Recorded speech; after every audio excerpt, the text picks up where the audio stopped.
There's fun in learning around the bend.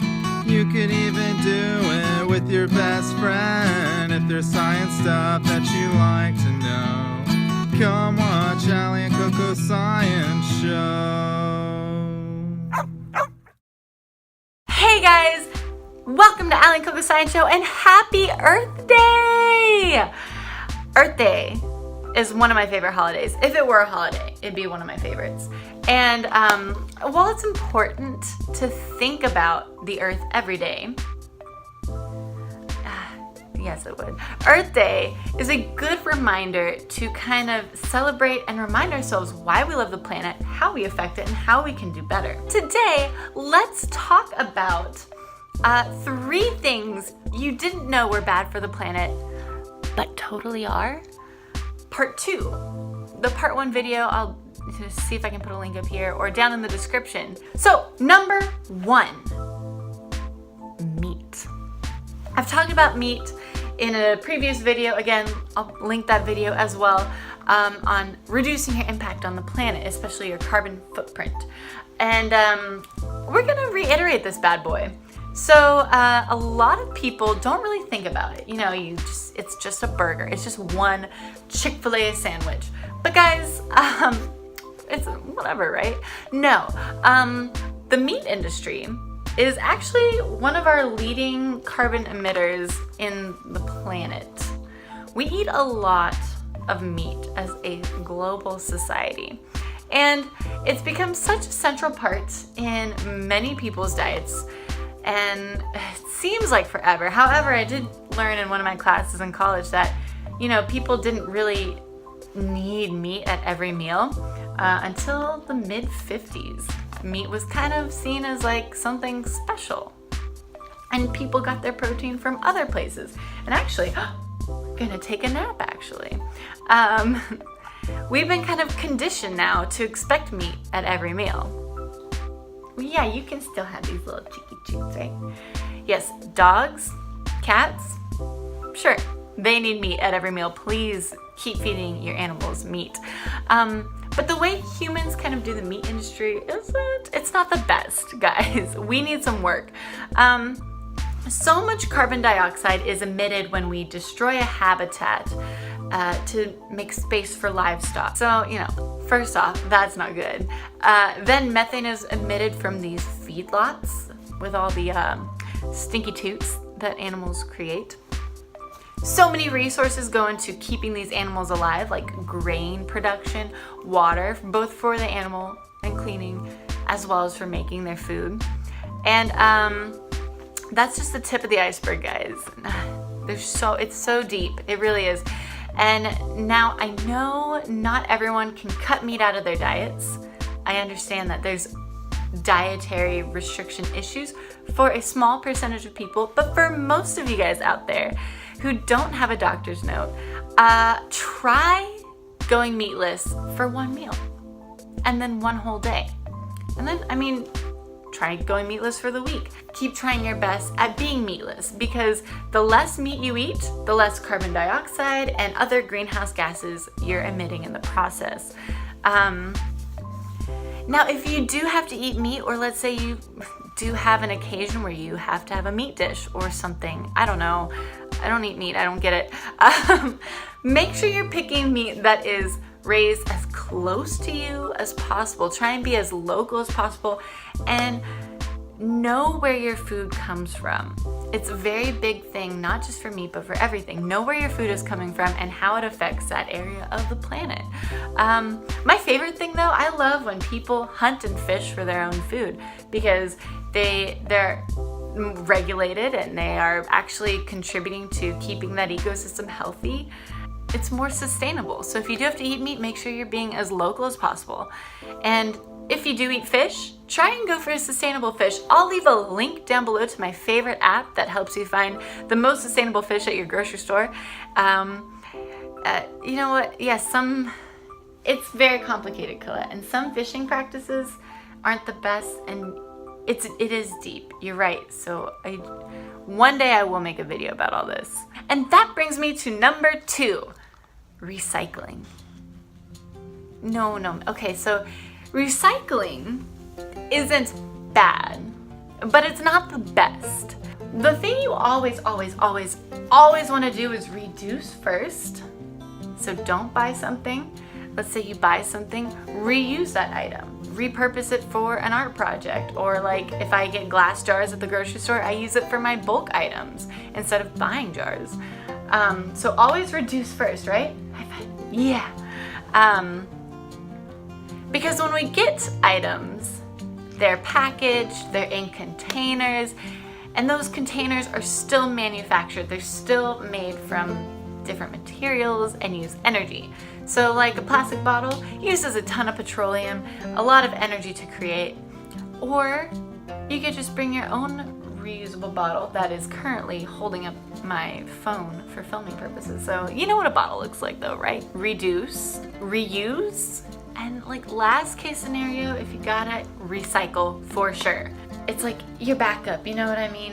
And a lot of people they get this idea, oh, I'm recycling, oh, so I'm fine.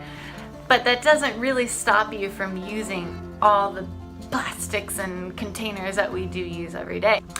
Well, first off, it does use some energy to recycle things, to melt them down and make them into something new. But fun fact, when you make something out of post-consumer materials, when you recycle, you are using 95% less energy than if you got brand new virgin materials and made, plastic from something new. So please keep recycling if you need to, but reduce first. Also, a lot of people, we suck at recycling. If your yogurt has food in it, if your soup can or pasta sauce jar still has stuff in it, you need to wash that. Go, get up and wash that right now. No, guys, basically if you throw something, or a Starbucks cup, my biggest pet peeve, the Frappuccino with the whipped cream all on it, just in the recycling. Guys, when you throw these items into a recycling bin and it hasn't been cleaned, that thing's gonna get thrown away. So always clean your stuff out. Just take it home and clean it, guys, please, please. Also, guys, if you get anything that is plastic looking, but it can be composted, that can't be recycled, and it can't go in your at-home compost. It's not like toasty enough in there to melt that down. So it's always just better to reduce. I know, there's so many rules and it's so complicated that I need to make another video on this too, like a how-to recycle. Anyway, this brings me to number 3, guys. Cell phones. Exactly, Clip. Like this thing I'm filming on right now, this is a smartphone, and it's very detrimental to the planet for many reasons. So let me take you back to this trip I was in Disney World on the safari, and my safari guide showed us these beautiful elephants. Oh, aren't they cute? And she said, wow, poaching does affect these guys, but another thing that affects them that you guys can actually help with is reducing your cell phone purchasing use. I know, it's confusing because cell phones have many small parts in them: aluminum, gold, cobalt, and plastics. But those three metals are they come from somewhere. And where do they come from? We mine them. And where do we mine them from? Third world countries, where entire ecosystems are ripped up, mountains are blown off completely, and small children have to work in these mines to collect these items that we keep in our phones. And then the newest iPhone or Samsung phone comes out every year, and we gotta have it, right? We have to. So, phones are very detrimental to some very beautiful megafauna that you might think of, like elephants and gorillas. It's just crazy to think about how something like a phone that we don't think of, something that we need in our daily lives now, just comes from a place that is really bad for different plants, animals, ecosystems, people. So I know, Colette, it's so hard. Here are my solutions to this phone issue. Number 1, try and keep your phone for as long as possible. I keep mine for years. I wait till that thing won't work anymore. Because I don't want to buy things made of these new metals and materials that harm animals and plants and people. You don't need the latest and greatest smartphone. I promise you. When they come out, just let them come out. It's okay. Keep your phone. Keep your phone as long as possible. When you do get a new phone, there are a few options. You can repurpose that or give it to, like, a hand-me-down. Give it to a younger sibling or your friend at work, or find a cool organization that gives phones to people in need.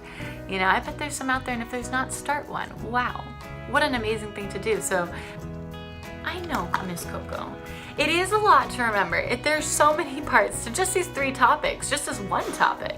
But as long as we're taking steps every day to do our best for the planet, to do our best for others, other species, the same, people, other people, as long as we're doing our best, you're taking good steps to help the earth, to help others. Also, you're a dog, so the only thing you gotta worry about is like barking at squirrels and looking up at the sky, because you do that a lot because you're really cute. So with that, I have a question of the week and a request, an Earth Day request, guys. I get one of those every year, right? So for the question of the week, I want to know, how do you plan on celebrating Earth Day today, or how did you celebrate Earth Day? So we're about to go out and play soccer. We're very excited. Now here's my request. Go outside today for at least an hour. That's all I'm asking, is 1 hour where you turn off all the lights at home. Turn off the AC, turn off everything. Go sit outside and do something. Work in a garden. You know, make a cool herb garden. Ooh. Play with your furry friend or your best friend who's not so furry. Or I don't know. Or read a book. Play some music. Just turn off your devices and go outside for 1 hour or more if you're enjoying yourself. And just enjoy being outside, guys. There's so many outdoor activities. You guys are gonna have fun. And maybe if you like it enough, do it every day. You know? Just be outside for an hour. So, don't forget to comment down below. How are you gonna celebrate Earth Day today? Are you gonna do my 1 hour thing? Are you gonna do more? Are you gonna clean up? I also went on a walk with Colette today and we cleaned up some trash. We picked up everything we saw. So there's so many things you can do for Earth Day. Don't forget to thumbs up this video if you learned something new, if you like cute puppies. Yeah, you. Or if you love your planet, guys. And I will include so many links down below for you guys to help with these 3 topics that I talked about today, and some other ways that you can help out the planet for Earth Day, for every day, guys. Everyday actions. Hit that subscribe button if you have not already, if you want to follow us for more adventures, and ring that notification bell if you want to know when we put out a new video. Thanks, guys, and have a happy Earth Day. Bye!